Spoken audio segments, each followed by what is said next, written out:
Today, we're going to dive into the surprising and honestly pretty stunning world of high-altitude winemaking, and we're going to a place you might not expect at all, Brazil's Serra Catarinense region. Seriously, just take a second. What's the first thing that pops into your head? You're probably picturing a super refreshing caipirinha on the beach, right? Or maybe a rich, amazing cup of that world-famous Brazilian coffee. And look, those are great answers, but You're probably not picturing this. Breathtaking mountains, crisp, cold air, and yeah, even a little bit of snow every now and then. This is the Serra Catarinense, and it's a region that is completely flipping the script on what we think of as a Brazilian beverage.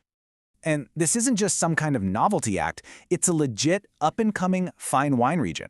So let's break down how this totally unexpected wine country came to be and what exactly makes its wines so special. okay, so what's the secret?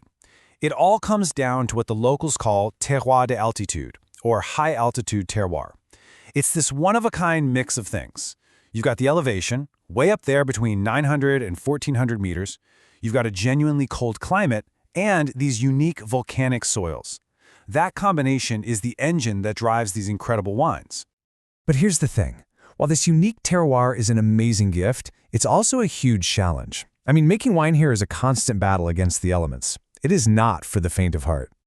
And this right here, this is the region's secret weapon. It's called amplitude thermica, which is just a fancy way of saying there's a huge temperature swing between day and night. The warm, sunny days are perfect for developing sugar and all those complex flavors in the grapes. But then, and this is key, the cold nights swoop in and lock in this vibrant acidity. It keeps everything fresh and stops the grapes from getting lazy and overripe. It's this daily cycle that's absolutely crucial for creating balanced, elegant wines. This also means that winemakers are in a constant fight. You've got late frosts, the dreaded geada, that can literally wipe out your entire year's work in a single night. The terrain is super rugged and steep, which makes everything from planting to harvesting just backbreaking work. And of course, all of that, the risk, the intense manual labor, it all drives the cost of production way up. So, with all these insane obstacles, you have to wonder, how did this region even get off the ground? Well, it's an awesome story of pure vision, persistence, and a whole lot of innovation. It's about forging a completely new identity for Brazilian wine. You know, the tradition actually started way back in the 19th century with Italian immigrants making simple table wines. But the real game changer, the moment everything shifted, was in the 1990s. That's when a handful of pioneers looked up at these cold mountains and didn't see a problem. They saw a massive opportunity. They started planting classic European grapes, making a huge bet that this high altitude could produce something truly world-class. And get this, they weren't just guessing. This wasn't just some romantic dream.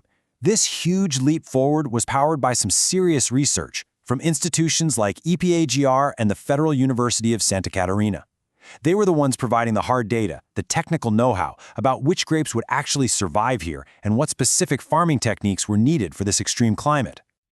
All right, we've covered the history, we've talked about the struggle. Now for the reward. What do these wines actually taste like? Let's dive into the exceptional bottles that are the result of all this incredible effort. This quote just nails it. It perfectly captures the signature style. These are not the big, heavy, super ripe fruit bombs you might expect from a warm climate. No, these wines are all about elegance, a refreshing quality, that bright, zippy acidity we talked about, and these incredibly intense, beautiful aromas. So let's look at the stars of the show. That high acidity makes the region perfect for making world-class sparkling wines, or espiomantes. And they're made in the same traditional method as champagne, where that second fermentation happens right in the bottle. Their Sauvignon Blanc is just electric. It bursts with citrus and that fresh-cut grass smell. And Pinot Noir, a grape that absolutely loves the cold, feels right at home here, producing these delicate, gorgeous red wines.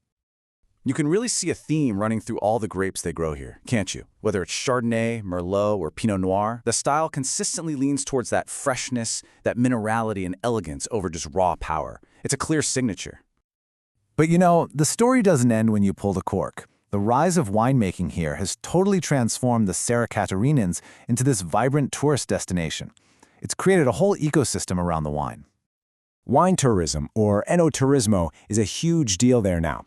You can go and visit the very wineries that started it all, have some incredible local food that's literally designed to pair with these high-acidity wines, and of course, just soak in the absolutely spectacular natural beauty of the Highlands. It's a full-on cultural and sensory experience.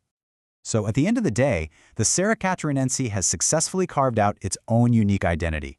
With more and more recognition for its quality and character, the region is well on its way to becoming a real benchmark for excellence in Brazilian wine. It just goes to show you that world-class wine can come from the most unexpected places. And that really leaves us with this one big thought. The journey from this quiet mountainside to a celebrated wine region has been nothing short of incredible.